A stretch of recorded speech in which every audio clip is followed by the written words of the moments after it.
এই রুমগুলো হলো গেস্ট রুম থাকতো, ছাত্রলীগ এখানে আমাদের নির্যাতন করতো এই রুম গুলাতে, মানে রাতের বেলা সবাই। আমি নিজে বলতে আসো যে ও ভুক্তভোগী এখন বলবে।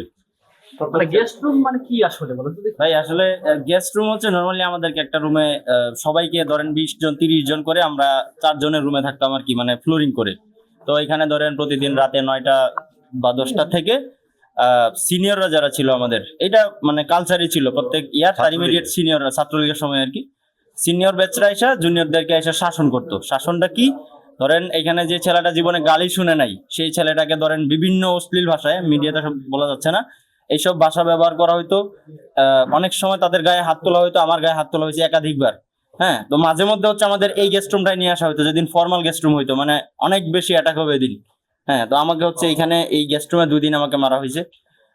তো এই বিষয়গুলো অনেকবার মিডিয়াতে বলা হয়েছে। হ্যাঁ, এই আমাদের মারধর করতো এই রুমগুলোতে নিয়ে আইসা আর 5 তারিখের পর এখন কি অবস্থা এই রুমে? এখন এগুলা নাই। 5 তারিখের পরে তবে যদি আবার বিএনপি আসে, ছাত্রদল আছে, তাহলে আবার করবে।